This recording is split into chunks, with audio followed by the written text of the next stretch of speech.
Bonjour à toutes et à tous et bienvenue dans cette nouvelle vidéo où on va parler une nouvelle fois du lore de Warframe. Alors comme vous avez pu le voir dans le titre, on va parler d'une des membres du Hex, on va parler de Eleanor, l'incarnation de la Proto-Frame Nyx, ou plutôt l'incarnation de la Warframe Nyx.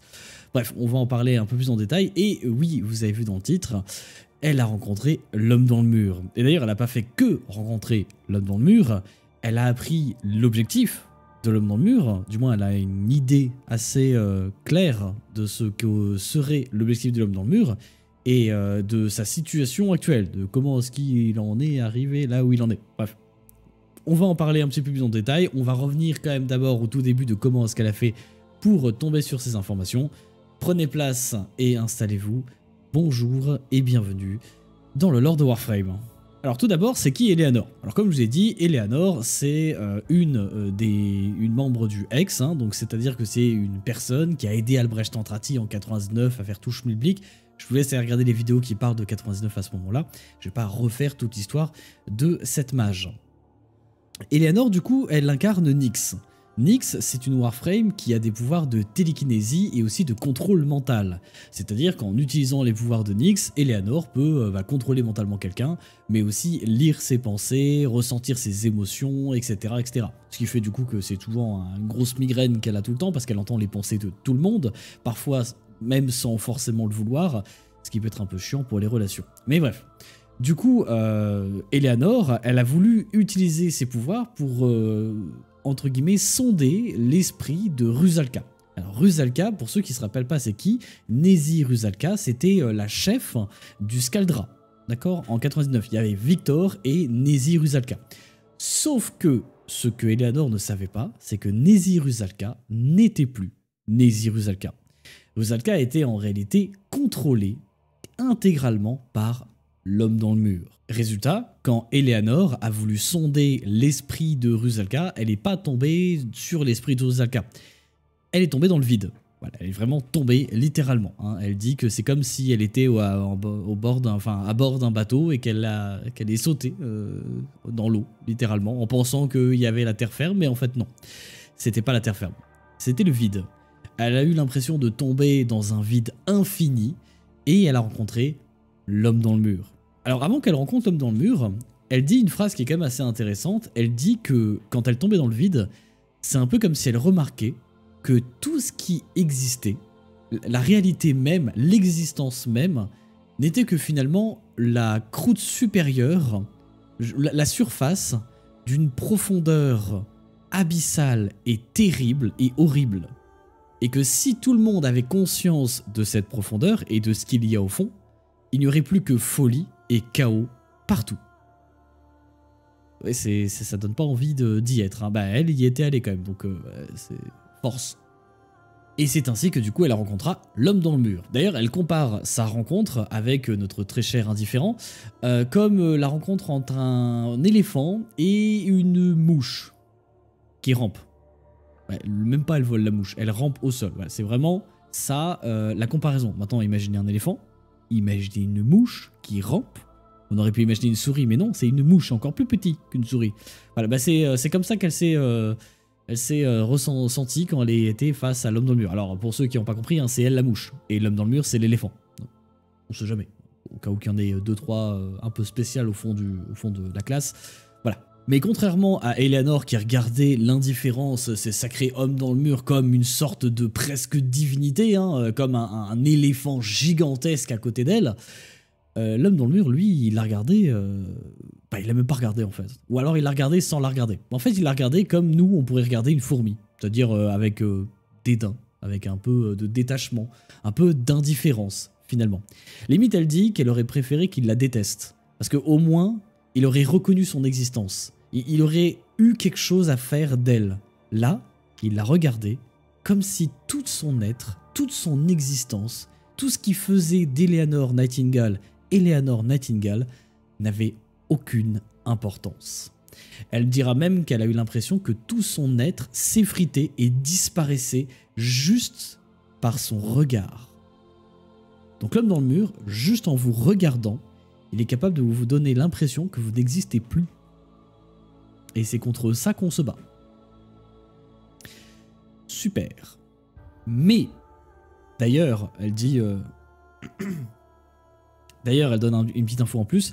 Quand l'homme dans le mur a remarqué qu'elle se sentait partir, hein, elle sentait que son esprit, son être, son existence même commençait à s'effriter et à disparaître, elle dit que l'homme dans le mur, quand il a remarqué ça, il a eu une sorte de petit sourire en coin.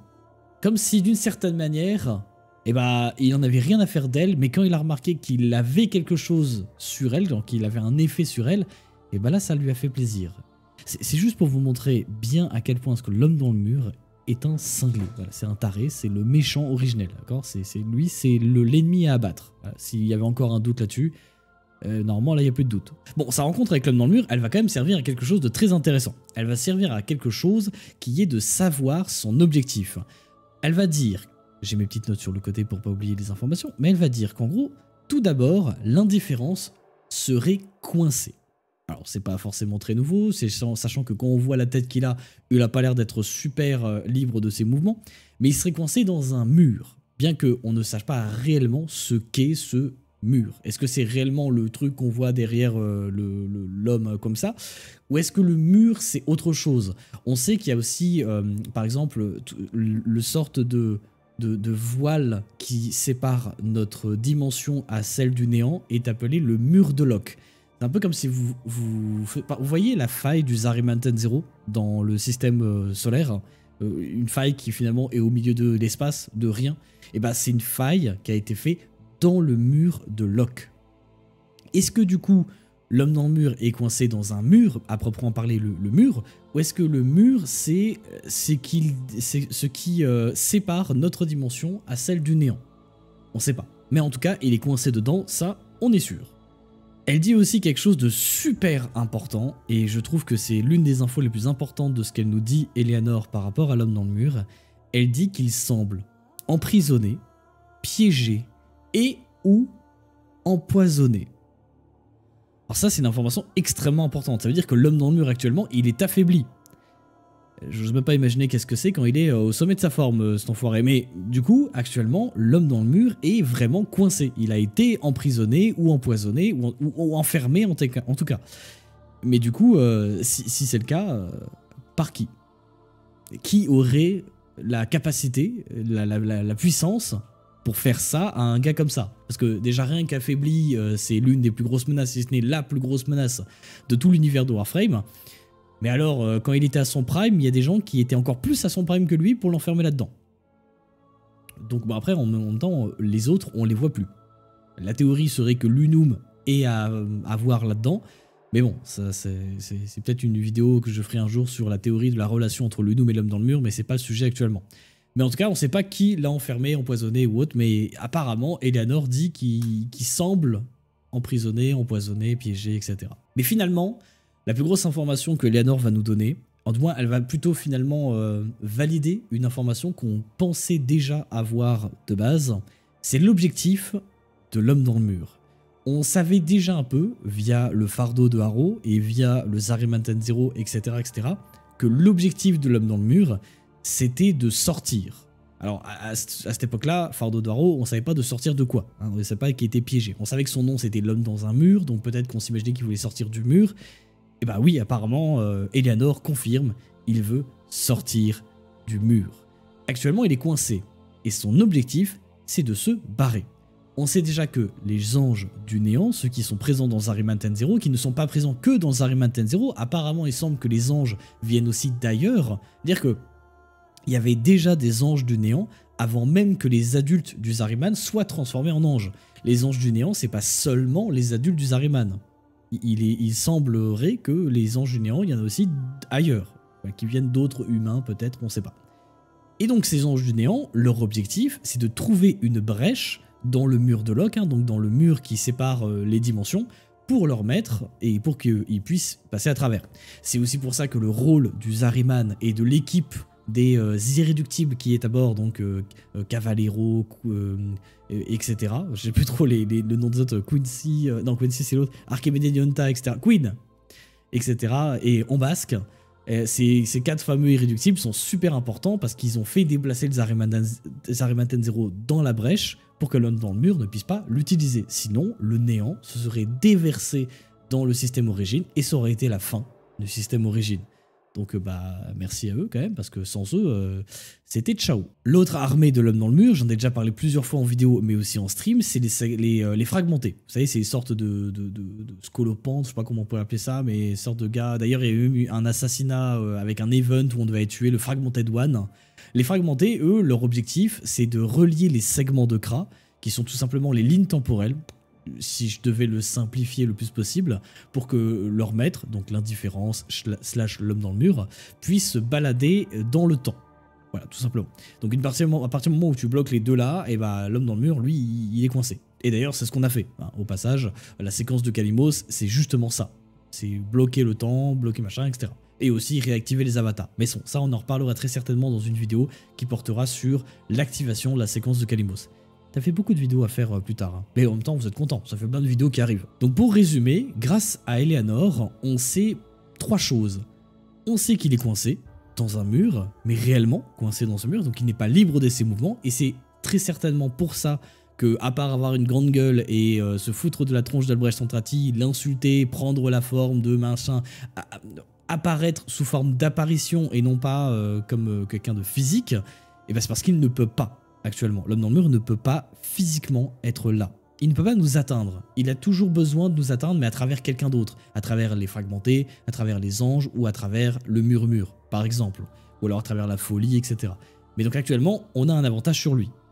Deuxième information qu'on a, effectivement, il est empoisonné, empiégé, etc. C'est-à-dire qu'il y a des gens qui ont fait ça. Si on trouve ces gens, on se donne la chance de potentiellement le re-emprisonner ou en refinir une bonne fois pour toutes avec lui. Donc peut-être que aller chercher où sont ces gens-là serait une bonne idée. Et la troisième information, c'est son but, le fait de vouloir sortir du néant. Donc autant fermer toutes les portes hein, et potentiellement aller le chercher chez lui, comme ça, c'est pas lui qui vient chez nous. Voilà, comme ça, voilà. Parce que déjà qu'il n'est pas libre de ses mouvements, déjà qu'il n'est jamais venu chez nous réellement, sauf très rapidement durant The New War, et que littéralement tout le monde est en train de devenir frappadingue, bon, c'est pas pour notre plus grand plaisir s'il venait vraiment.